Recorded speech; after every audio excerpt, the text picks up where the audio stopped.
ในงานผูกพัทสีมาปิดทองฝังลูกนิมิตอุโบสถสีทอง2 ชั้นระหว่างวันที่2และ3พฤศจิกายนพุทธศักราช2567ขอเชิญผู้ใจบุญร่วมจองเป็นเจ้าภาพกฐินกองบุญหลัก 10,000 บาทกองบุญกลาง 5,000 บาทกองบุญเล็ก 3,000 บาท 2,000 บาทและ 1,000 บาทกองบุญน้อย500 บาทจองเป็นเจ้าภาพโรงทานเจ้าภาพอื่นๆหรือร่วมบริจาคสมทบบุญได้ตามกำลังทรัพย์ตามกำลังศรัทธาของท่านในงานร่วมรับฟังเทศสอดแจ้งติดตามรายละเอียดเพิ่มเติมได้ที่สถานีวิทยุ FM 101.75 เมกะเฮิรตซ์ www.loeipbs.net Facebook วัดศรีอุดมวงศ์ Official Fanpage ช่อง YouTube วัดศรีอุดมวงศ์ Official สอบถามรายละเอียดหรือติดต่อร่วมบุญได้ที่พระครูอุดมวรานุ89-840-4968ผู้ใจบุญที่อยู่แดนไกลโอนสมทบบุญได้ที่บัญชีธนาคารกรุงไทยเลขที่บัญชี403-196-3777ชื่อบัญชีพระครูอุดมวรานุวัตรขออำนวยอวยพรให้ทุกท่านจงประสบแต่อายุวันนะสุขภละปฏิภาณธนสารสมบัติทั่วทุกประการทุกท่านเทิน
พุทธศาสนาของเรานี้มีคุณค่าอันปู่ย่าตายายเฝ้าหวงแหน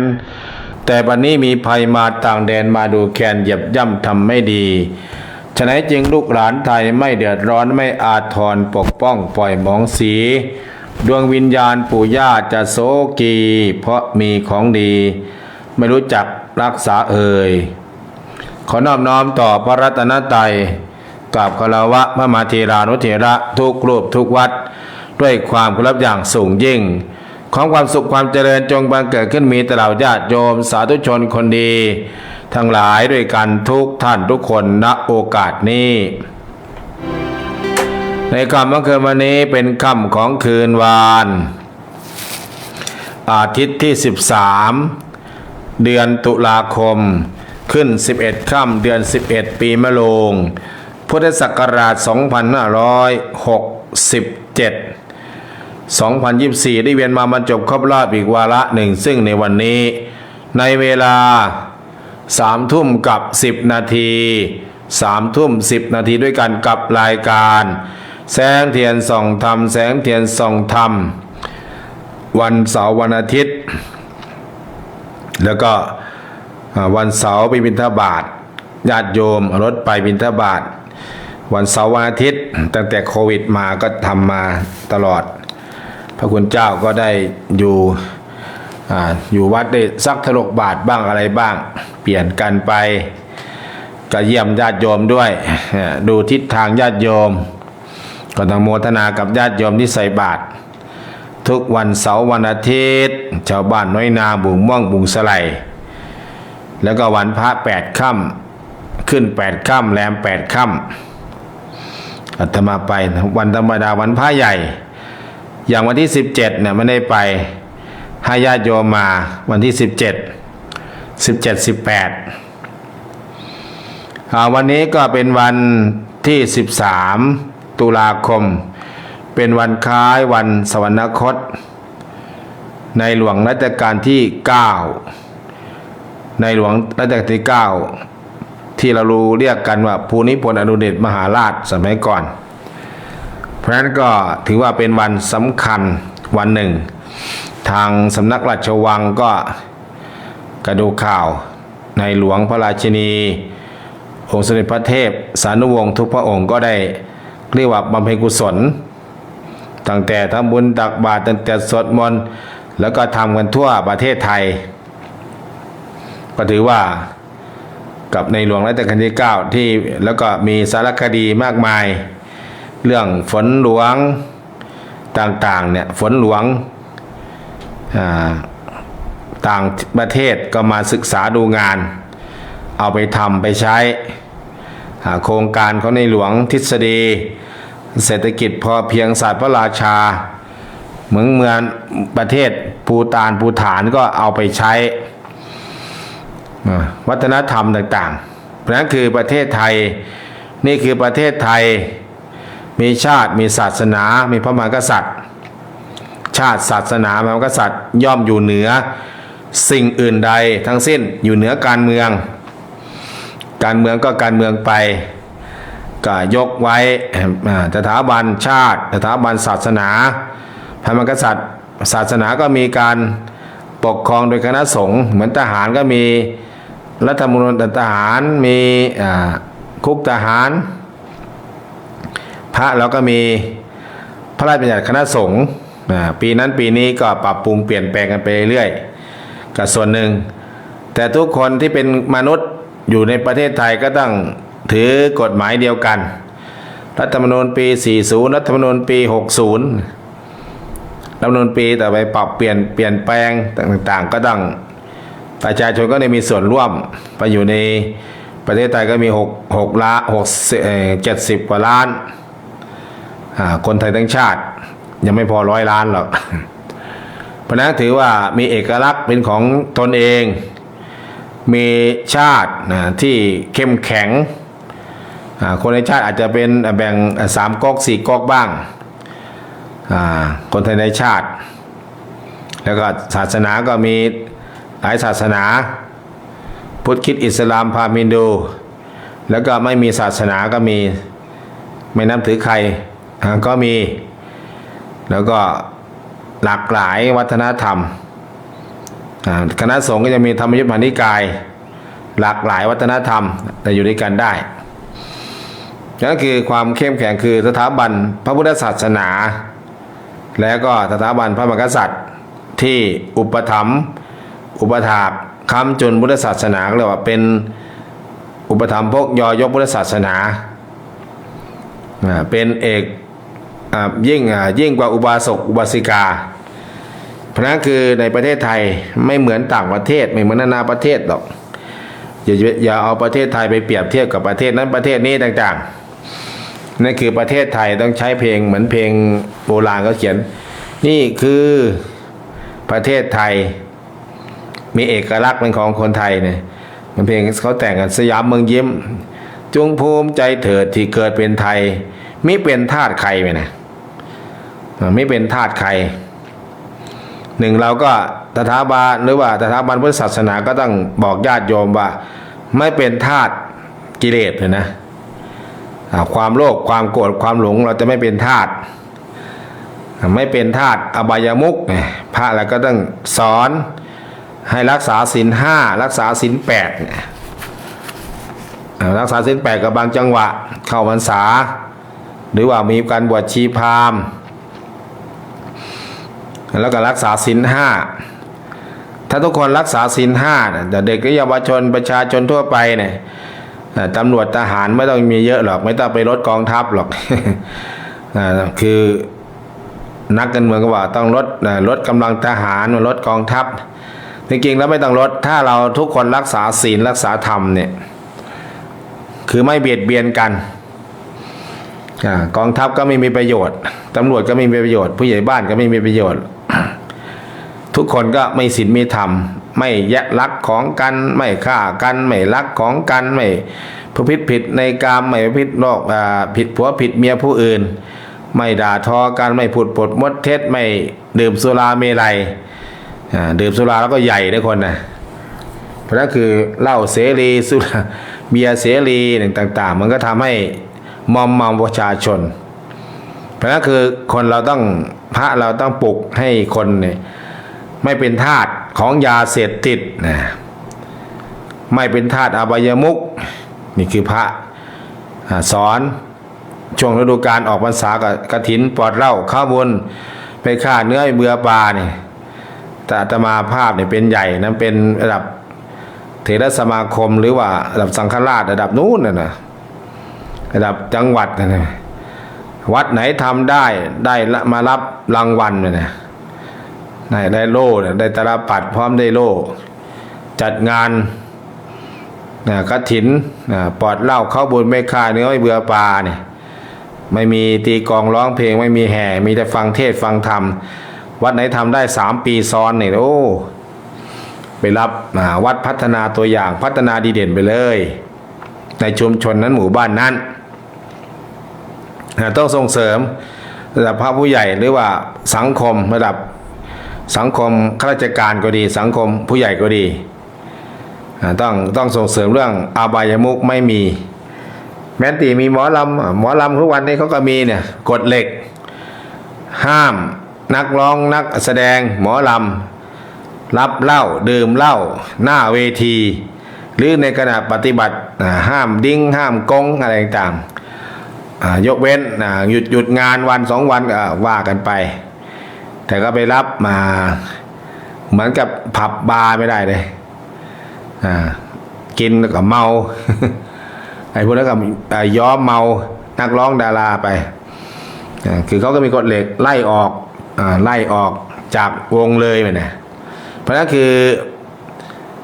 ถ้ามีเล่นวัดไหนที่ไหนต่างๆก็ต่างคนต่างนั่งเก้าอี้ดูเก้าอี้ตัวละ10 บาท20 บาทไปขายเก้าอี้เลยแล้วก็นั่งดูใครร้องดีกับตบมือใครร้องดีกับติดติ๊บไปทั้งคืนทั้งวันก็ได้อันนี้พอเล่นตั้งไหนโจ๊กก็ตีกันละไม่รู้มาจากไหนทะเลาะเบาะแว้งตีกันขวดฟ่างกันอาวุธแทงกันยิงกันต่างๆนานาเนี่ยมันทำเหมือนกับคือกระทึกที่ว่าทุกหมู่บ้านชุมชนอำเภอใดก็ตามต้องจัดการระหว่างปัญหายาเสพติดปัญหาสิ่งแวดล้อมปัญหาสังคมเหล่านี้กฐินวัดไหนก็ตามถ้าไม่มีอย่างนี้ก็มีแต่ฟังเทศฟังธรรมเนี่ยต้องส่งเสริมการไปส่งเสริมอย่างเงี้ยแล้วก็ทำโรงทานเลี้ยงข้าวกันแต่ไม่เลี้ยงเหล้านะเลี้ยงข้าวบางที่บางทางก็มีกฐินทั้งเล่นดัมมี่ทั้งเล่นไฮโลทั้งอะไรต่างๆมากมายแต่มาถึงไม่รับไงมาเยอะติดต่อมาจากชลบุรีมาจากกรุงเทพมาจากไหนว่าไม่แล้วต่างมีดนตรีน้อยดนตรีใหญ่มีโต๊ะจีนมีอาหารโอ้ไม่เอาละอาตมาเน้นสวดมนต์เน้นฟังเทศเน้นนั่งสมาธิภาวนานิมนต์ครูบาอาจารย์มาเทศมาสอนถ้าอาตมานิมนต์ได้เข้ามาได้โอ้อยากนิมนต์อาจารย์วออยากนิมนต์อาจารย์นั้นอาจารย์นี่มาสอนอยากนิมนต์จึงมีกระแสดีอยากเจริญพรโยมเบียร์เนี่ยอาจารย์เบียร์มาบรรยายเนี่ย เพิ่นไม่มาเพราะว่างานมันเยอะไม่มีคิวหรอกครูบาอาจารย์ที่เป็นนักบวชเก่าๆก็บรรยายได้เพราะนั้นคือโยมก็ส่วนมากโยมจะไปติดกระแสพระที่พระเครื่องพระเหรียญพระอะไรต่างๆที่มีก็เป็นทางนู้นไปที่ทางที่พระพุทธเจ้าไม่ได้สรรเสริญเยินยอเราก็ไปมุ่งกันตรงนั้นเอาแต่สิ่งในที่พระเจ้าสรรเสริญการบูชาพระพุทธเจ้าด้วยอามิตบูชามีดอกไม้ธูปเทียนแต่คนที่จะบูชาพระพุทธเจ้าด้วยปฏิบูชายะเนี่ย หาน้อยมากการที่จะมาโอ้งานบุญเนี่ยฉันจะหลวงพ่อครับหลวงพ่อขาหนูจะมาบวชชีพราหมณ์หนูจะเอาศีล8กินข้าว2 คาบนุ่งขาวห่มขาวหนูจะมาฟังสวดมนต์เดินจงกรมมาฟังเทศสอดแจ้งสร้างบารมีเนี่ยขันติบารมีวิริยะบารมีเนี่ยไม่มีนะโยมไม่ค่อยมีไม่ค่อยมาเพราะนั้นกับปีนี้กับพิเศษในฟังเทศฟังธรรมหลายคนอาจจะตื่นธรรมแล้วก็มาคอธรรมะบางทีแล้วก็สามารถฟังพระคุณเจ้าเทศแล้วก็เขามีเวลาให้3 นาที5 นาทีอย่างอาจารย์สมปองพุทธิโตเนี่ยถามได้เพื่อนก็ตอบได้ถามมาเลยถามเพื่อจะหายสงสัยจะถามกวนก็เรียกภาษาชาวบ้านก็ถามกวนตีน ถามหาเรื่องก็มีเลยถามแบบเพื่ออยากรู้อยากเข้าใจถามเผื่อผู้อื่นเนี่ยแล้วก็ได้ข้อมูลแล้วเราก็จะศึกษาตรงไหนจะค้นคว้าตรงไหนจะหาตรงไหนก็เปิดพระไตรปิฎกเล่มไหนหน้าไหน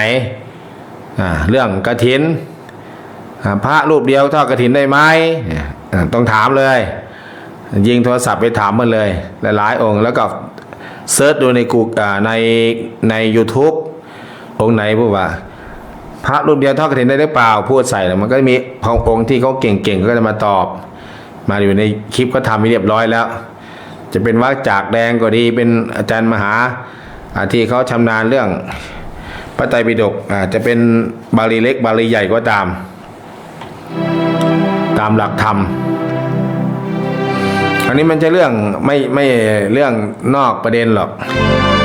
เรื่องกฐินแต่เรื่องประพฤติปฏิบัติธรรมเรื่องอริยมรรคมีองค์8เนี่ยนะเรื่องของอริยสัจ4ทุกข์สมุทัยนิโรธมรรคอริยมรรคมีองค์8ปฏิจจสมุปบาทเนี่ยศึกษาสิ่งนี้มีสิ่งนี้เกิดขึ้นสิ่งนี้ไม่มีสิ่งนี้ก็ไม่เกิดขึ้นนะถ้าสิ่งนี้มีนะถ้าสิ่งฟังเทศฟังธรรมมีเหล้ายาปาปิ้งก็ไม่เกิดขึ้นการทะเลาะเบาะแว้งก็ไม่เกิดขึ้นถ้าสิ่งนี้ไม่มีมีหมอลำมีดนตรีเดี๋ยวคนก็มาตีกันสิ่งนี้ก็เกิดขึ้นยอมเนี่ยอิทัปปัจจตาปฏิจจสมุปบาทเพราะนั้นคือสิ่งดีเราก็ทำไปทำบ่อยๆย้ำบ่อยๆทำบ่อยๆมันก็เกิดขึ้นเองดีๆคิดดีทำดีพูดดีทำจากวันเป็นเดือนจากเดือนเป็นปีจากปีเป็น2 ปีจากปีเป็น3 ปี4 ปีบางคนก็โอ๊ยบุญในทำเยอะแล้วพอแล้วไม่ทำแล้วนี่ก็มีนะอันนี้ก็เข้าใจผิดนะยิ่งทำยิ่งได้ยิ่งให้ยิ่งมีทำแล้วก็ดีเพราะนั้นคือพระอริยเจ้าก็สรรเสริญพระสุคตเจ้าสรรเสริญไม่ใช่ว่าทำโดนแล้วทำเยอะแล้วเนี่ยบางคนเนี่ยคือไม่เข้าใจแล้วก็ไม่ทำบุญต่อไปหนีออกจากวัดออกจากวามันก็คือ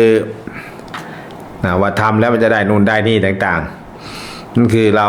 มีความโลภความโกรธความหลงไปนั่นคือทำเพื่ออะไรต้องศึกษาหาข้อมูลหาความรู้ทุกวันนี้ศึกษาง่ายๆหรอกไม่ยากหรอกใน YouTube ก็มีเรื่องถ้าเราฟังอยากเรื่องฟังชาดกเราก็ฟังจากเตยเผือกสีขาวผู้หญิงเนี่ยเขาจะมีเรื่องชาดกเรื่องนู้นเรื่องนี้ต่างๆมาเล่าแบบละเอียดอ่อนเลยฟังง่ายฟังเรื่องพระวินัยก็มีทุกกาคือหมวด2ตามมีประการบาง2อย่างมีไล่ไปเลยโยมแล้วก็เรื่องของพุทธประวัติก็มีโยมมี YouTube มีพระที่เขาเก่งๆแล้วเขาวางไว้เป็นธรรมทานแม้แต่พระไตรปิฎกก็มีอยู่ในโทรศัพท์ศึกษาอ่านซ้ำๆฟังซ้ำๆอย่างฟังครูบาอาจารย์ที่เพิ่นเพศแบบไม่เอาใจคนนะฟังหลวงปู่ฟังหลวงตามหาบัวฟังหลวงปู่พุทธทาสเนี่ยพูดธรรมะตรงๆฟังหลวงพ่อปัญญาดันทะเนี่ยฟังพระอาจารย์สมภพโชติปัญโยเนี่ยเป็นยกเหตุยกผลขึ้นมาแล้วก็ในยุคปัจจุบันก็ใน YouTube ใน TikTok กับฟังโยมเบียร์หรือว่าอาจารย์เบียร์ ก็ฟังได้ฟังแล้วเพิ่นพูดเนี่ยเราก็ต้องจับประเด็นว่าเพิ่นพูดถูกถ้าคนศึกษามาเนี่ยจะรู้เพิ่นพูดตามหลักแม่นอย่างอาตมาเนี่ยได้เรียนนักธรรมตรีโทเอกแล้วก็ได้ฟังธรรมะบ่อยติดตามครูบาอาจารย์บ่อยเพิ่นถูกเนี่ยพูดตามหลักธรรมตามหลักธรรมตามหลักวินัยแต่พูดตามนี้อะไรที่ทำได้อะไรที่ทำไม่ได้ยกเหตุยกผลที่นั่นที่นี่แต่เพื่อนไม่ได้เอาเป็นบาลีขึ้นมาแต่ก็มีหลายองค์ที่ไม่ได้ดังเพื่อนเทศแบบยกบาลีแล้วอธิบายยกบาลีอธิบายอันเนี้ยคือมีใน YouTube ไปหาดูไปฟังดูแล้วฟังแล้วเราจะเข้าใจในการเวลาเรากวาดบ้านถูบ้านอะไรต่างๆก็ฟังไปก็เรียกว่าธรรมวิริยะสัมโพชฌงค์ทำไปพิจารณาไปฟังครั้งหนึ่งครั้งสองอานิสงส์การฟังธรรมเนี่ยการฟังธรรมเนี่ยเขาไม่ได้ว่าจัดว่าพระเทศพระอรหันต์เทศหรือโยมพูดธรรมะหรือว่ามีคนอ่านหนังสือธรรมะให้เราฟังเนี่ยอานิสงส์การฟังเขาบอกว่ามี5ประการ1ผู้ฟังย่อมได้ฟังสิ่งที่ไม่เคยฟังสิ่งใดที่เคยฟังแล้วย่อมเข้าใจชัดเจนมากยิ่งกว่าเดิมเนี่ยฟังซ้ำๆฟังบ่อยๆ1 รอบ2 รอบ3 รอบ4 รอบฟังจนจำได้แล้วเอาไปเล่าให้หลานฟังให้ผัวฟังให้เมียฟังให้ลูกฟังให้คนอื่นฟัง2นะฟัง1ผู้ฟังย่อมได้ฟังสิ่งที่เคยฟัง2สิ่งใดที่เคยฟังย่อมเข้าใจชัดเจนบรรเทาความสงสัยเสียได้3บรรเทาความสงสัยเสียได้นะพอฟังแล้วโอ้หายสงสัยแล้วจิตผู้ฟังย่อมผ่องใสพอฟังแล้วเข้าใจแล้วจิตผู้ฟังย่อมผ่องใสละอันที่5นะทำความเห็นให้ตรงกันเป็นสัมมาทิฏฐิเห็นตรงเห็นชอบเห็นตามกนองครองธรรมเหล่านี้เป็นต้นเพราะนั้นคือการฟังเนี่ยแล้วก็เอามาพิเคราะห์เจาะลึกอย่าเพิ่งเชื่อถ้าเชื่อมันก็จะหลงไปในอาจารย์นั้นอาจารย์นี้ไปกันเป็นพระอาตมาไม่ให้อยากให้ญาติโยมหลงฟังแล้วก็เป็นศึกษาแล้วก็ช่วยกันเผยแพร่กระจายไปไม่ใช่นี่อาจารย์ฉันนี่อาจารย์ฉันเป็นสาวกไปเลยบอแมนนั่นคือต้องเอาพระพุทธเจ้าเป็นหลักเป็นหลักเป็นเกณฑ์เพราะนั้นคือถ้าเราไปสุดแล้วเราสงสัยเรากลับไปพระพุทธเจ้ายังสร้างบารมีเห็นไหมยังออกบวชยังได้ประพฤติปฏิบัติธรรมทั้ง6 ปีได้6 ปีเต็มในขณะอายุน้อยเรียนจากอาจารย์วิสาปาโมก18 ด็อกเตอร์จบเรียบร้อยแล้ว19 ด็อกเตอร์คือพุทธศาสตร์เรียนตั้ง6 ปีเรียนเองนะเรียนกับอาจารย์ยังไม่ได้ละแต่มาศึกษาเองเรียนเองรู้เองนั่นคือพระพุทธเจ้าสัพพัญญูรู้แจ้งโลกแต่เบื้องหลังเราก็ต้องดูไทม์ไลน์เบื้องหลังเป็นสร้างบารมีมา4 อสงไขยแสนมหากัปสร้างบารมีมาเป็นเรียกว่าพระเจ้า500 ชาตินะแต่ละชาติเราไปศึกษาดูที่ชาติหลักๆคือ10 ชาติสุดท้ายเนี่ยเป็นพระเวสสันดรพระเปรณีใบเป็นพระมหาชนกไล่เป็นโยมสร้างบารมีสุดท้ายเป็นเจ้าชายสิทธัตถะเพราะนั้นคือดูไทม์ไลน์แล้วศึกษาพระไตรปิฎกพระพุทธเจ้าเพื่อนยังทำสำนั้นเนาะเราทำสำนี้มันจะได้สำไหนเพราะนั้นคืออย่าไปสงสัยอยู่สงสัยนั่นคือคนที่มีบุญแล้วไม่สงสัยเหมือนคนที่ประกอบสมาอาชีพที่ร่ำรวยเนี่ยที่เขารวยเนี่ยเพราะอะไรเจ้าสัวต่างๆเขารวยเพราะอะไรเขาตื่นกี่โมงเนาะเขาใช้เงินยังไงเนาะเขาเฟิ่มเฟือยบนเราหรือเปล่าเนาะเนี่ยเขาทำไมถึงรวยเปิดสาขา1 สาขา2เป็นมิกเซเว่น11บิ๊กซีโลตัสทั่วประเทศไทยนู่นนี่นั่นโลตัสเล็กโลตัสใหญ่แมคโครโลตัสต่างๆเป็นเจ้าของแล้วก็สินค้าต่างๆนั่นคือคนที่เป็นเจ้าสัวเนี่ยเขารวยได้แบบไหนเราก็ต้องศึกษาเขาพระพุทธเจ้าสอนไว้หมดแล้วแหละ ในขีหิปฏิบัติก็ดีหรือว่าอุอากาสะก็ดี หัวใจเศรษฐีคนที่จะมุ่งมั่นตั้งใจที่จะประสบความสำเร็จเพราะนั้นคือเราก็ต้องอย่าไปแบมือแบงอเท้าอย่าไปรอเงินหมื่นเงินแสนจากรัฐบาล เราได้มาแล้วต่อทุนได้บางคนหมดไปแล้วหมดแบบไม่ใช่เหตุคนที่ทำไร่ทำนาทำสวนอะไรต่างๆประกอบสมาอาชีพไปต่อยอดมันก็เป็นการต่อยอดนั่นคือก็มีระบบระเบียบการใช้เราก็ไม่ลำบากนั่นคือเรียกว่าขยันหาขี้เกียจใช้เนี่ยคบกัลยาณมิตรนะคบเพื่อนเป็นคนดีไม่เหมือนข่าวเนี่ยอะไรไปหุ้นส่วนกันอย่างที่ข่าวออก2 วัน 3 วันแล้วนะคุณแซมก็ดีคุณกันก็ดีหลายคนที่ก็ต้องขึ้นลงขึ้นศาลกันไปให้ปากคำกับตำรวจเพราะนั้นคือบริษัทขายตรงสายส่งขายอะไรต่างๆเพราะนั้นเราก็ต้องกลับมาไม่มีความโลภไม่มีความอยากโลภโกรธหลงต่างๆโลภกับหลงเราก็ตั้งมั่นในตัวเองศาสตร์พระราชาเนี่ยเศรษฐกิจพอเพียงปลูกสวนครัวรั้วกินได้ปลูกไม้3 อย่างได้ประโยชน์4 อย่างโคกหนองนาโมเดลหรือว่าธนาคารน้ำใต้ดินไม่มีน้ำใช้ก็เมคโครมีทำไงจ้างมาขุดลึกๆให้ลึก2 ช่วงตัวถึงหินกาบฝนตกมากี่หาน้ำก็เข้าไปในใต้ดินพอเราในช่วงหน้าแล้งเราก็สูบน้ำบาดาลขึ้นมาใส่อ่างน้ำก็ไม่หมดไม่พร่องไอ้ที่น้ำหมดพร่องเนี่ยพอฝนตกมาเท่าไหร่ก็ไหลลงคลองแม่น้ำเลยไหลลงสู่แม่น้ำโขงไหลลงสู่ทะเลเราไม่ได้เก็บกักน้ำไว้ใช้ช่วงหน้าแล้งเพราะนั่นคือเราต้องทฤษฎีของในหลวงก็สอนไว้ในเรื่องของธนาคารน้ำใต้ดินไม่ใช่ธนาคารฝากเงินอย่างเดียวนะเราจะไม่เข้าใจว่าธนาคารน้ำใต้ดินทำยังไงมันก็มีผู้ที่รู้ผู้ตื่นเหมือนกันนะที่เก่งที่สุดในประเทศไทยก็มีระบบธนาคารน้ำใต้ดินเก็บน้ำยังไงถึงน้ำใสเพราะนั่นคือมันต้องใช้ยิ่งมีเทคโนโลยีรถไถรถแมคโครต่างๆมันนั่นคือต้องอย่างเราใช้น้ำเนี่ยน้ำบาดาลน้ำประปาวังสะพุงหรือเมืองเลยเนี่ยน้ำขุ่นก็จะสูบไปต้องมาแปลงใส่แสนส้มหลายมันต้องมีพื้นที่ที่เอาน้ำสูบน้ำไปพักไว้ก่อนอย่างเมืองเลยเนี่ยพอฟังอยู่มีสระน้ำหลายบ่ออย่างวังสะพุงไม่มีเลยนะสูบไปปุ๊บเข้าเครื่องเข้าปูนปั๊บเลยไม่ต้องสูบไปนู่นไปใส่นาคุณเลิศแล้วก็สูบเอาน้ำนาคุณเลิศมาใส่น้ำประปาเนี่ยใช้รวมกันเทศบาลเมืองอบต.วังสะพุงเนี่ยก็ต้องให้นายก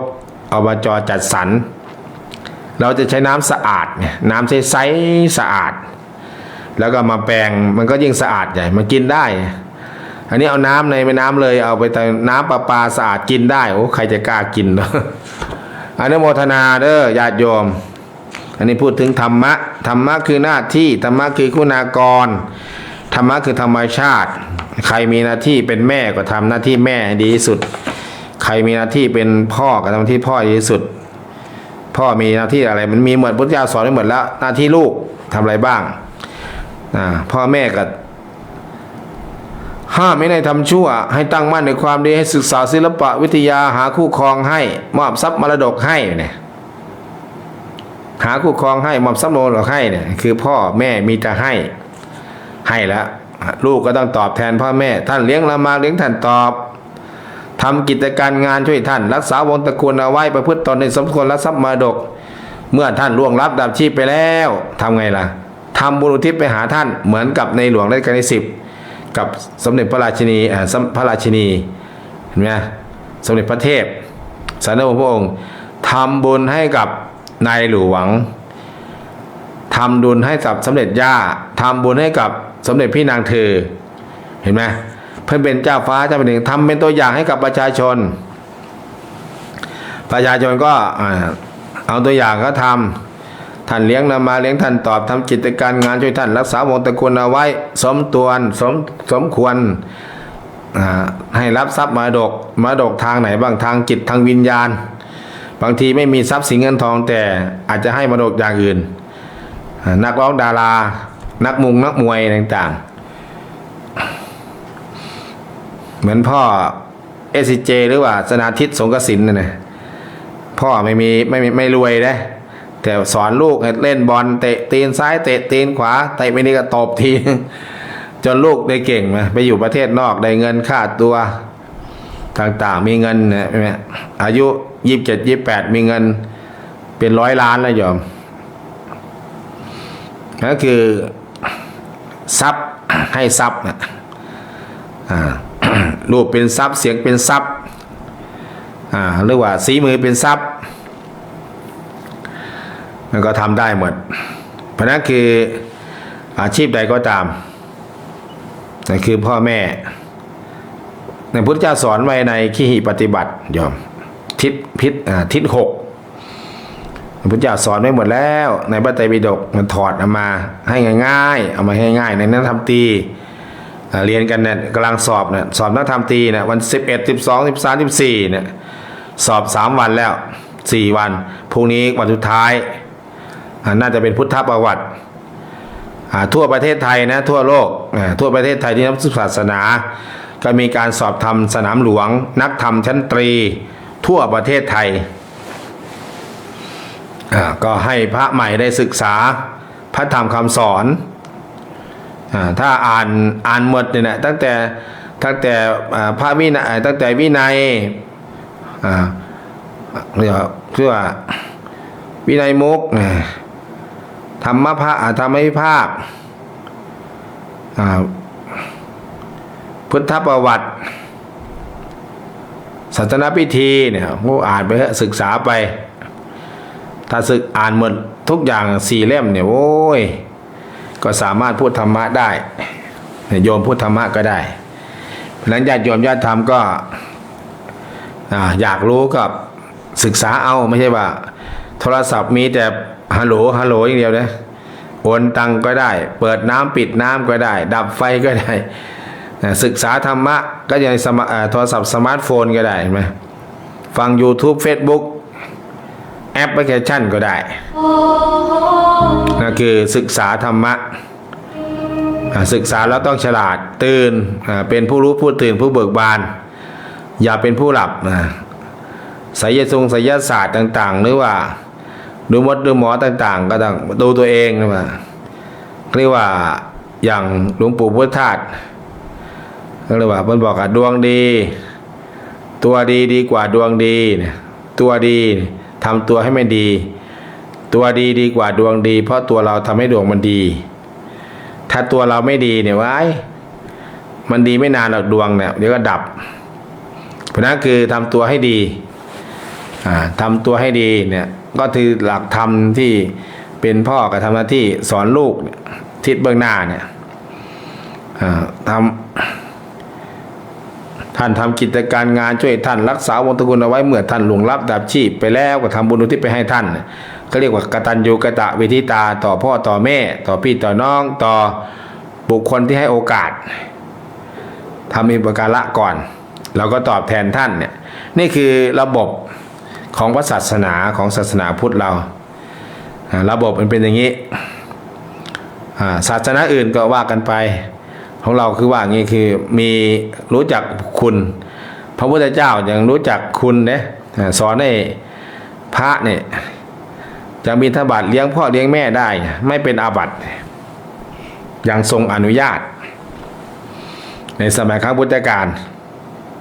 แต่สมัยนี้บางคนก็ญาติโยมก็ว่าเราต้องอ้างวินัยอันชัดเจน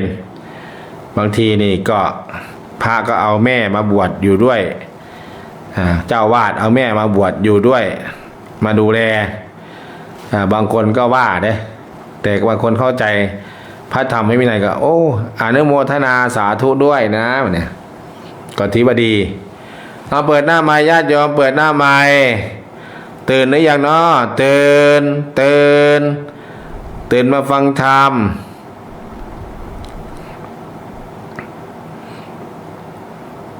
อย่ามัวหลับไหลโง่งมเนี่ย ตื่นเถิดชาวไทยเพลงยังมีนะเพลงยังร้องนะอย่ามัวหลับไหลโง่งมเนี่ยตื่นเพื่อมาดูโลกดูโลกอันตรการมันนะดูตอนเช้าก็ดูจังหวัดเลยก็มีน้ำหมอกมีหมอกขา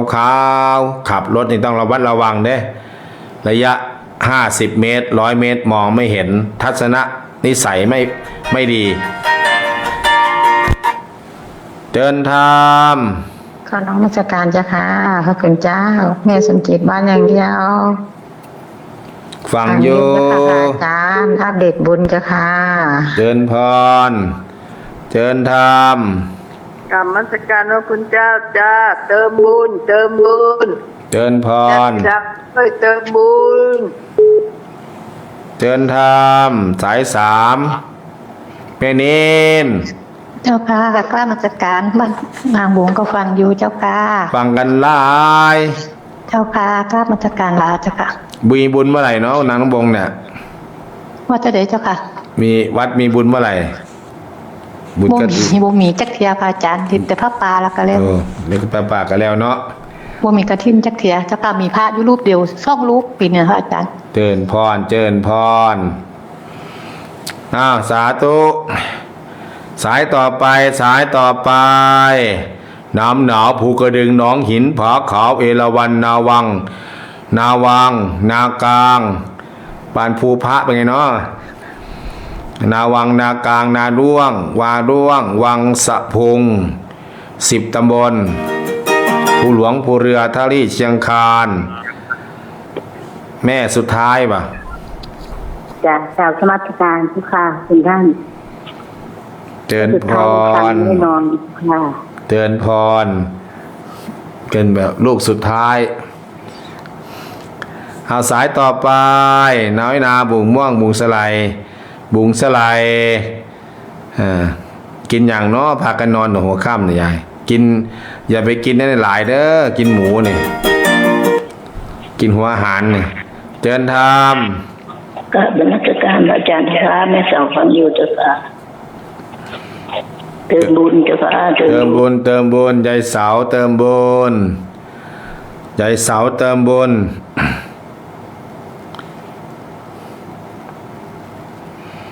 สายต่อไป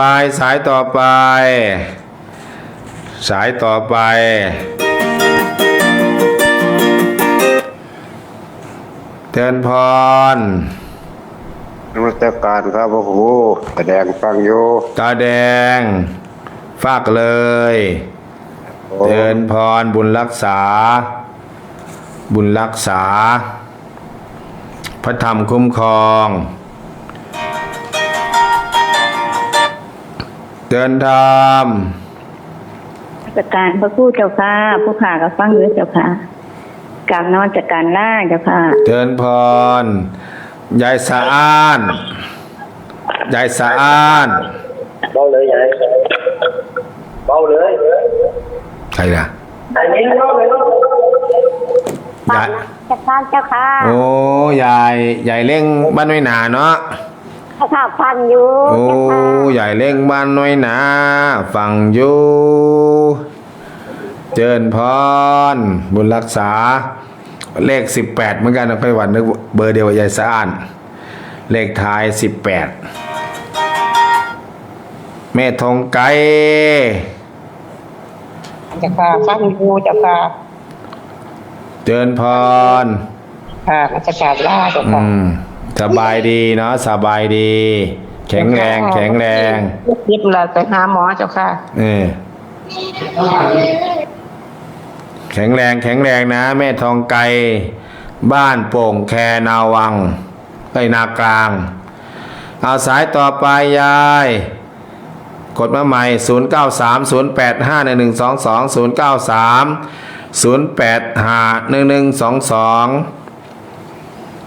ญาติโยมญาติธรรมที่ฟังกันอยู่ทุกเมื่อเชื่อวันอย่าลืมอย่าพลาดเด้อวันที่18ตักบาตรเทโวใครจะมาสมัครนางฟ้ามี 2-3 คนละ5 คนแล้วนางฟ้าเนี่ยผีเปรตจะไม่มีนะ แล้วก็กฐินก็วันที่18-19วัดป่าจริยธรรมถ้ำผาหม้อเพื่อมีเทศตั้งแต่เที่ยงเนี่ยตั้งแต่เช้าเพื่อก็มีบรรยายธรรมเนี่ยวัดเนี่ยบรรยายธรรมมีคนเคยบินนักบินเก่าก็มีหมอวามีต่างๆมาช่วยกันหลายคนหลายท่านอาตมาก็ได้ไปอยู่ไปช่วง4 โมงเย็นแล้วก็ไปเทศแล้วก็ไปเจอพุทธมนต์พร้อมเชิญธรรม กราบนมัสการพระคุณเจ้าแม่สังวรฟังอยู่ก่อนอาจารย์ตื่นแล้วบ่าเสียงบดีลำบุมวนเทียไม่เกี่ยวเสียงขอให้พูดรู้เรื่องก็พอแล้วแม่ทองศูนย์แม่หมอแอมเอิ้นไปเอิ้นหายังไข่ใบเด็กไข่ใบรู้อยู่ไหนไม่รู้ไม่รู้เอาการนมัสการเจ้าค่ะเดินทางผู้เฒ่าเรียกก็เด้อผู้เฒ่าเรียกแล้วก็ลุกมาอาสายายสงวนเขียนสีอ่อนจากเมืองเลยแม่สิงโตเมืองเลยนี่มี2-3 สายเนาะแต่ก่อนมีหลายสายบ้านก้างปลาก็มีบ้านฟากนาก็มีหัวนาก็มีอยู่นี่มดออลอด แม่ทองศูนย์กราบนมัสการพระอาจารย์แม่ทองศูนย์ก็ฟังอยู่เจ้าค่ะเติมบุญเจ้าค่ะเติมบุญเป็นจังหวัดเดินทางยายเอาไปแล้วแม่สิงโตมาใหม่แม่สิงโตแม่บอมมาก่อนนะแม่บอมมณีแก้วจ้าค่ะกราบนมัสการเจ้าค่ะข้างในแม่บอมฟังอยู่เจ้าค่ะเติมบุญจ้าเติมบุญให้แม่ยายสังวันให้ไวๆเด้อแม่เด้อสุขภาพแข็งแรงแล้วก็มากฐินให้แม่เด้อลูกไปหาอยู่วัดป่าจะได้ทำเพชรประคอมรอเด้อจ้าญาติธรรมมากฐินเด้อจ้าปอกพรเจ้าค่ะมาเจอกันอย่างนี้แล้วก็ไปเจอกันวัดที่ลมวงอีกนะกลับกับกันลาเจ้าค่ะเชิญพรเชิญธรรมกราบนมัสการพระคุณเจ้าค่ะจะมีจังหวะกับฟังอยู่แม่แตงอ่อนเด็ดขาดลำค่ะ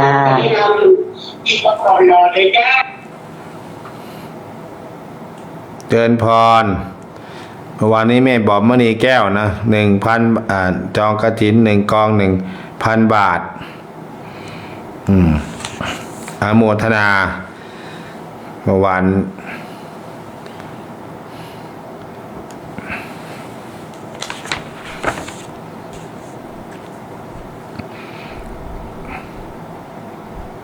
แม่จวนสิงห์เดินทางกราบนมัสการพระคุณเจ้าเจ้าค่ะแม่น้องนางฟังอยู่เจ้าค่ะอาจารย์แม่จันสีแม่วงโทรมาบอกให้เอาตังมาให้จากแม่น้องนางก็แม่จันสีบุญหนักเหนือปักปิงนะเจ้าค่ะฝากค่ากระเบื้อง200แล้วก็ห้อยแขนค่ากฐินด้วย200เจ้าค่ะอาจารย์แม่อะไรอ่ะแม่จันสีบุญหนักเจ้าค่ะแม่จันสีบุญหนักเจ้าค่ะเหนือปักปิงทางบ้านแม่วงเจ้าค่ะโอ้แม่จันสีแค่สิทำใหม่พระอาจารย์จะฟังประจำเลยแต่ไม่ได้โทรฝากไม่นานเนาะเจ้าค่ะแกฝากไว้แล้วค่ากระเบื้อง200แล้วก็ค่ากฐิน200เจ้าค่ะอาจารย์แม่อะไรนะแม่จันสีบุญหนักแม่จันสีจอจั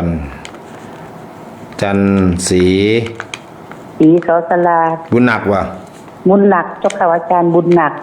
สักใหญ่เจ้าค่ะนอนน่ะทำผ้าถุงสวยๆพระอาจารย์แกพอผ้าถุงสวยมากถ้าใครอยากซื้อก็ไปซื้อบ้านเพิ่นเด้ออะไรมีอะไรบ้างอ่ะเจ้าค่ะอะไรกระเบื้อง200เจ้าค่ะอาจารย์กฐินอ่ะกฐิน200เจ้าค่ะโอ้อย่างละ200 เจ้าค่ะ ขอห้อยขอแขนมาแต่ว่าก็ฝากไว้แล้วอะเจ้าค่ะโยมไปเอาแล้ว เดี๋ยวขายผ้าถุงสวยๆใครอยากได้ก็ไปซื้อเด้อผ้าเนื้อปักปิงทำผ้าถุงขายพระอาจารย์เก็บฟังอยู่เจ้าค่ะพระอาจารย์กราบนมัสการลาเจ้าค่ะ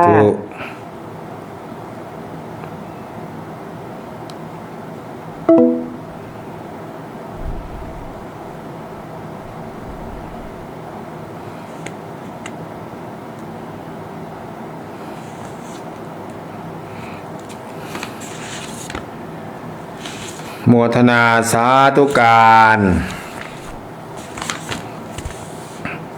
แม่จันสีเขียนก่อน แม่จันสี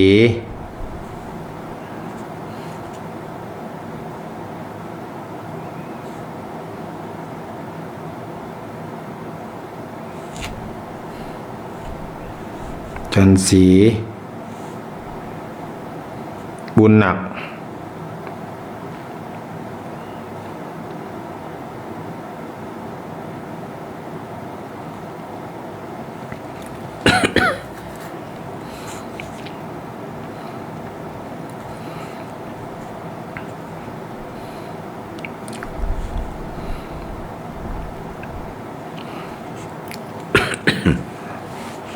อนุโมทนาเป็นไหนหมดญาติโยมเอาตื่นนะโยมนะตื่น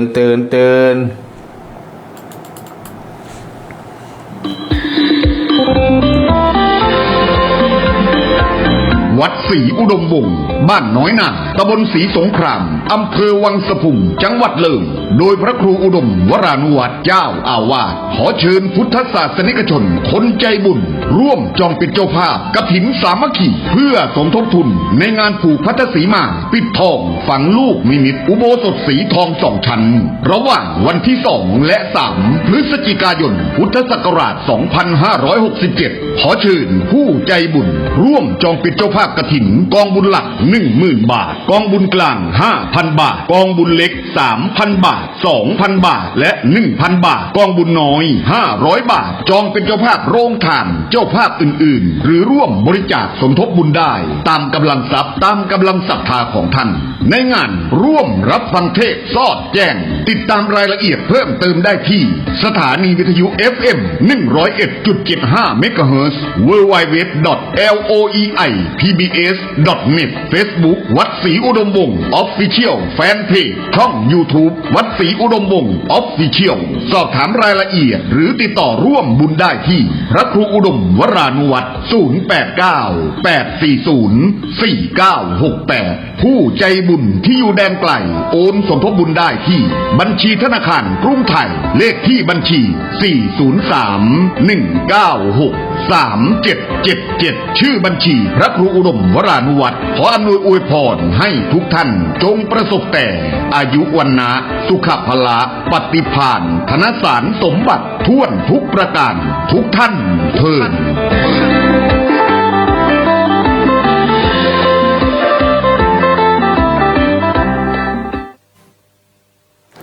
อันสิ่งของหล่นหายย้อนไปหาอย่างได้พาผ่านพบประสบสมแต่คืนวันผ่านไปมิปารมจะเยี่ยมยะหลังอย่าหวังเลยเจริญพรยายหวัง กราบนมัสการพระคุณเจ้า คนซา อนุให้ฟังอยู่เจ้าค่ะเติมบุญกราบนมัสการเจ้าค่ะ เติมบุญไม่หลอดไปไหนเนาะไม่บัตรไปไหนเนาะน้อยนาบุงม่วงบุงสไลใกล้งานเด้อชวนแขกชวนพี่ชวนน้องมา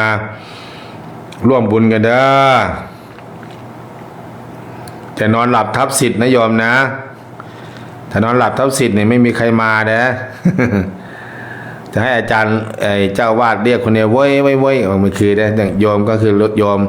พระก็เรียกพระโยมก็เรียกโยมได้ช่วยกันเอิญโยมอย่าลืมนะวันที่18ถึง28มกราใครจะทำบุญลูกนิมิตเหลืออยู่89ลูกเหลืออยู่89ลูกเทวดาเจ้าที่เจ้าทางเจ้าวัดเจ้าวาเจ้าป่าเจ้าเขาผีสางนางไม้ผีตายอยู่ในรั้ววัดเนี่ย ไปกระซิบข้างหูลูกสาวหลานสาวลูกชายหลานชายเด้อมาเป็นเจ้าภาพลูกนิมิต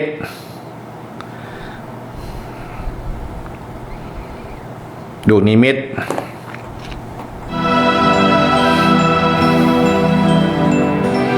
ลูกละ10,000 บาทหรือจะเอาลูกใหญ่เลยก็โอ้ลูกใหญ่ๆความครอบครัว250,000น่าจะเหลืออยู่ลูกหนึ่งยอม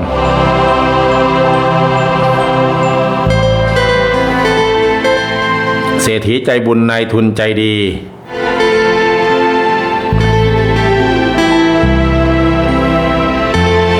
แม่แมวแม่ไขไปไหนเนาะแม่ไขไปกรีดยางบ่แม่ใบบ้านลาดทำหน้าที่เด้อธรรมะคือหน้าที่ธรรมะคือคุณากร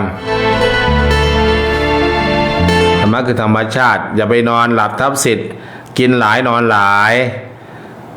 อย่าไปกินหมูกินไก่มันกินหัวอาหารมันก็ง่วงนอนพระนี่ไม่ได้กินข้าวเย็นก็หิวได้ล่ะหิวก็ไม่ค่อยง่วงเท่าไหร่กินน้ำอย่างเดียวเลยกินน้ำขวด2 ขวด 3 ขวดนะท้องร้องจอกจากญาติโยมกินข้าว3 คาบไม่อยากนอนง่ายก็ต้องกินแก้วเผ็ดนะตำส้มเผ็ดใหญ่เอ้ยมันไม่ค่อยอยากนอนเนี่ยมันสู้ซ่าเด้ ท้องไส้นะกินปลานิลกินไก่กินหมูเนี่ยมันกินหัวอาหารเร่งสารกระตุ้นให้มันโตไวๆกินแล้วก็นอนง่วงนอน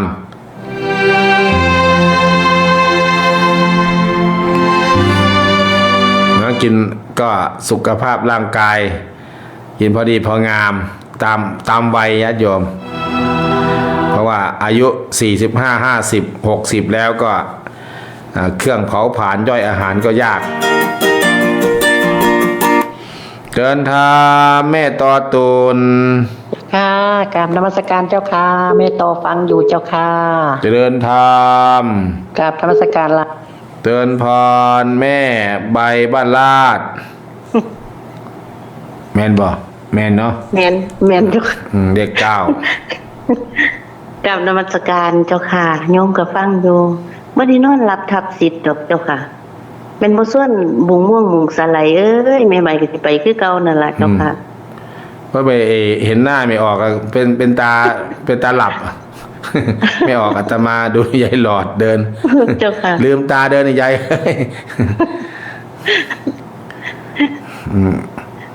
เป็นตาสงสารเพื่อน เนาะเจ้าค่ะแม่นอยู่บ่ได้มีแต่ผู้เฒ่าเนาะเจ้าค่ะ มีผู้เท่าไปไม่ใช่เท่าแล้วเท่าเลยนะเท่าไปข้างหน้า แต่ใครก็แม่ปัญญาอยู่3พี่น้องมาว่างั้นผู้เฒ่าคักเฒ่าแน่เนาะเจ้า โอ้เป็นเดินต่อหลังกันอ่ะเหมือนกับไปเดินแบบทั้งหมดแถวตรงเนี่ยตรงไม่ได้เลย เจ้าค่ะเอามาพอกันว่าตรงกันเอาก็ยังลงหลายแต่ละย้ายเห็นดอกมันงอมเนาะว่าซั่นน้องสาวคนที่เกิดตัวแม่ใบน่ะโอ้ยยายคืองอมแห้งแท้ก็เลยว่าจังซี่ พื้นที่บ้านเพิ่นมันเป็นพื้นที่ภูเขา เจ้าค่ะ อยู่แบบเหลี่ยมๆเหมือนกับหลังเต่าแล้วก็ลงมาทำนาแล้วก็ขึ้นไปบนเขา พอพูดเมื่อกี้นี่เสี่ยวแมวก็โทรมาหาโยมได้เจ้าค่ะ ว่า โทษแต่แม่ว่าซั่นเอาตัวไปยังบ่โทษตัวเสียเวลาโทรมาหาเฮายังตัวคือบ่โทรก่อนบ่ตัวโทรก่อนว่าซั่นบ่พูดโยมก็เลยโทรก่อนเพิ่นโทรเด้อบัดนี้เด้อเสี่ยวน้องไห้ก็โทรเด้อ หลับแล้วมั้งเนี่ยกินตะกะแตนหลายอ่ะ บ่หลับหรอกเจ้าค่ะเพิ่นโทรป่าอยู่เดี๋ยวเบิ่งอยู่เจ้าค่ะ เอามาใส่โรงทานเด้องานบุญกฐินเนี่ย เพิ่นขาย2มื้อก็สิหมดแล้วล่ะเจ้า โอ้ ค่ะ เนาะ มื้อละ 1,000 2,000เพิ่นขายตะ เลี้ยงเป็นไร่ซะไม่ใช่เลี้ยงตรงนั้นหรอกเอาเป็นไร่ๆซะเลี้ยงใต้สวนยางเพิ่นน่ะนะ เจ้าค่ะเพิ่นนั่นเกี่ยวหญ้าบ่หวาดบ่ไหวหรอกแต่ว่าเพิ่นปลูกหญ้าอยู่เจ้าค่ะก็ไปเกี่ยวซุมื้อน่ะ หลวงตาก็อยู่วัดซะแล้วเนาะไม่มีใครเกี่ยวเนาะ เจ้าค่ะ โอ้มันเป็น หลวงตาก็บ่ยอมสึกกับพระคุณนั่นแหละ โอ้เป็นศึกเราเป็นหมานด้วย เพิ่นมา หลวงตาเอ้ยฟังอยู่ป่ะเนาะขอยืมตังค์สัก100,000เด้อไปทำป้ายเนี่ย เพิ่นก็เบิ่งเฟซเบิ่งไลน์ของพระครูอยู่ดอกเจ้าค่ะเห็นเพิ่นเบิ่งอยู่ เอาไปใส่อื่นเพิ่นเขานมัสกร มีงานกับนิมนต์มาช่วยงานเด้อหลวงตามันมาซิดน้ำมนต์เด้อแผนกซิดน้ำมนต์อย่างเดียวเนี่ย นั่งสิทธิ์วัติเจ้าค่ะ นั่งซิดแล้วก็ไปนอนแล้วก็นอนกับมาซิดกับตาดำเนี่ยหลวงตาดำเปลี่ยนกันตัว เจิญพรเจิญพรหาพระนิ่งๆนะหาพระนิ่งๆเนี่ยมาซิดน้ำมนต์ตัวหลวงพ่อนี่พุดลุกพุดนั่งไม่เอาหรอก แม่แมวผาบิ้ง เจ้าค่ะกราบนมัสการพระครูเจ้าค่ะแม่แมวทำงานอยู่เจ้าค่ะแม่แมวปิ้งไก่ให้แค่อยู่เจ้าค่ะ ปิ้งไก่ป่ะ เจ้าค่ะ อ้าว ปิ้งไก่ต้อนรับแขกอันลูกหลานเจ้าค่ะ โอ้แล้วไม่มี ก็เลยอันเพื่อที่จะอยู่ไว้ก็เอาเลย ปี มา นี้ บอกในใบของก้อนเจ้าค่ะ ปีนี้ปลาไม่หลายแบบปลาสะ หลายอยุเจ้าค่ะแต่มันเอาบ่ได้แล้วกันบ่เป็นผลตัวเบ็ดเลยเจ้าค่ะ สาธุเอาเลี้ยงไว้หลาย เจ้าค่ะ เจิญพรเจิญธรรม อันตัวเบ็ดนั่นแหละมาเอาเจ้าค่ะ เดี๋ยวปลาหมดบุญแล้วมาเลี้ยงไอ้ทำโรงทานเด้อ เจ้าค่ะ เจิญพรหาปลาหมดบุญนี่แหละ ใครมีข้าวใครมีหน่อไม้ก็เตรียมไว้เด้อหน่อไม้ปี๊บเด้อเดี๋ยวนั่งรถผ่านไปประชาสัมพันธ์ก็หยุดก่อนเอาหน่อไม้ไปหน่อยไปเนี่ยเจิญธรรม ครับอาจารย์เจ้าค่ะฟังอยู่เจ้าค่ะบ่ได้ไปไหนดอก โอ้ยแม่ใบเซลเจ้าอะเท่าหลาย เท่าไรไปโมยบ่ได้แล้วเจ้าค่ะ ปี ฆ่ากันติด ปีหน้ากับปีหน้าปีในมาไม่ไหวแล้วว่า ยากไปได้บูก็เลย อันเมจำเนียนยังไปไหนก็บ่ได้แล้ว แม่จำเนียนเนาะ บ้านเพิ่นอยู่ภูเขาเนาะเดี๋ยวเดินเข้าเดินขึ้นเดินลงเดินขึ้นลงกันหลังงอมเนาะ เจ้าค่ะร่างก้มมาไม่เอาอะไรก็ก้มคือกัน ไม่เหมือนบ้านไม่ใบไม่ใบเป็นทางเรียบตัวทางราบตัว เจ้าค่ะวินบ้านไม่ใบจะแค่เอาปนี้แล้ว โอ้ยเป็นพื้นที่ราบตัวไปนาก็ราบไปไม่ได้ขึ้นเขา เจ้าค่ะ เดินพร เจ้าค่ะกัดลาเจ้าค่ะ เอาสายต่อไปแล้วสายต่อไป สายต่อไป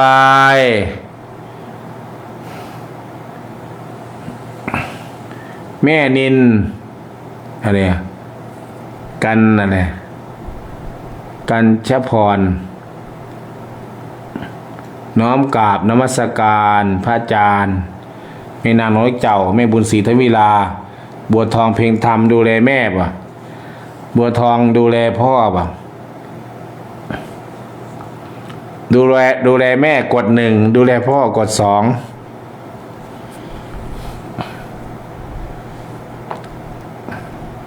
ถามแม่ฟ้าสาอุดบอกเพิ่นดูแลคุณพ่อหรือคุณแม่เนี่ยป่วยไปนะน่าจะเป็นคุณพ่อเนาะทุเราเบาบางเด้อหรือไปขายเลข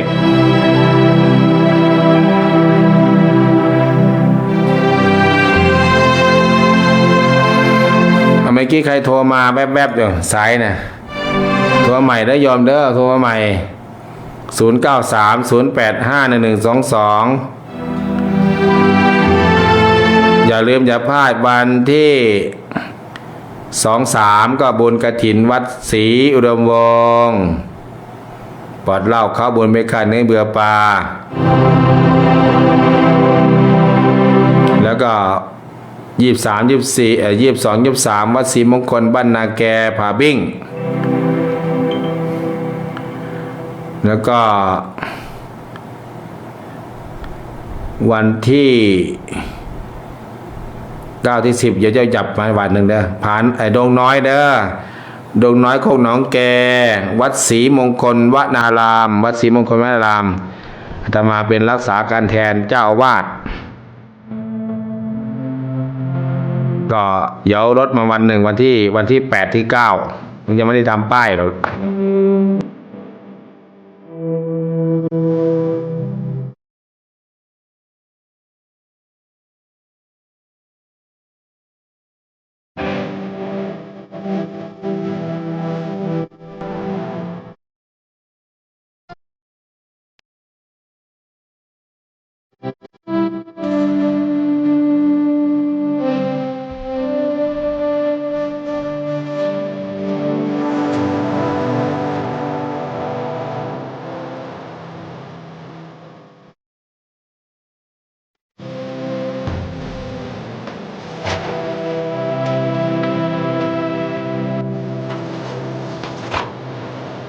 อนุโมทนาสาธุการให้กับญาติโยมวันนี้ก็มีญาติโยมโทรเข้ามา20สายพอดีสายที่โทรมาไม่ได้รับอีก2-3 สายเพิ่นโทรมาแล้วก็หายไปแล้วพลังเงียบพลังส่งเสริมอีกหลายท่านหลายคนโยมพ่อโยมแม่โยมพี่โยมน้องทุกท่านทุกคนวันนี้น้องทอฝันไม่โทรนะน้องทอฝันไปไหนเนาะวันเนี้ยแล้วก็ญาติโยมที่ติดตามรับฟังทาง Facebook ไลฟ์ประมาณ7-8-9 ท่าน10 ท่านด้วยกันอนุโมทนาตอนนี้ที่ค้างอยู่ก็มีอยู่ประมาณแม่บัวทองเพ็งธรรมแม่บุญศรีตมีลาแล้วก็แม่นิดบ่กันชะพรบ่แล้วก็ทางนี้ก็มีแม่พรลุ่งหลายคนประมาณ10 คนได้วัดสมบัติมูลนา Facebook ไลฟ์แล้วก็ YouTube อนุโมทนากับทุกช่องทางเนาะแล้ววิทยุออนไลน์ด้วยขอให้มีแต่ความสุขมีแต่ความเจริญคิดดีทำดีพูดดีสิ่งดีๆก็จะเกิดขึ้นกับครอบครัวญาติโยมทุกท่านทุกคนเทินเจริญพรเจริญธรรม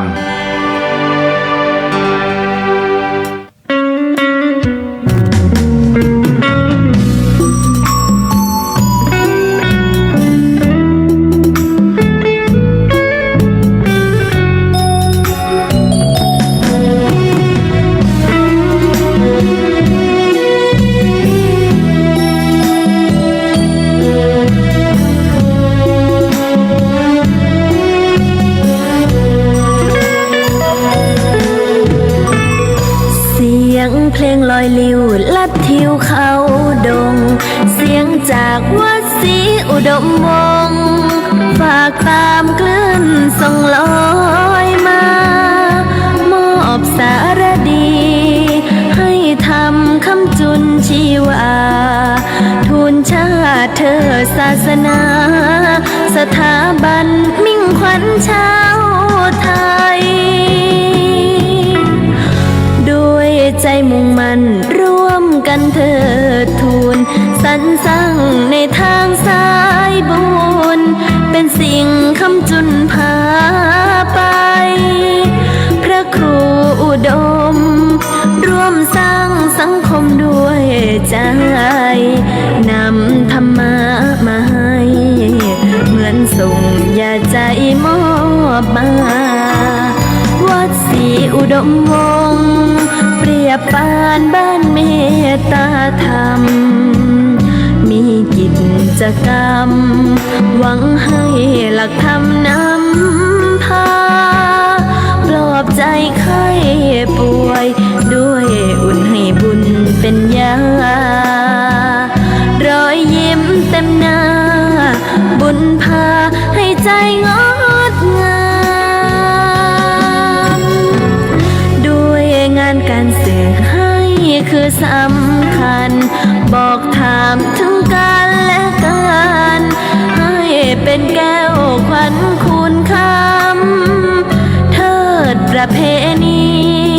บูชาทั้งวัฒนธรรมให้สิ่งดีงามด้วยธรรมนำคนสุขใจ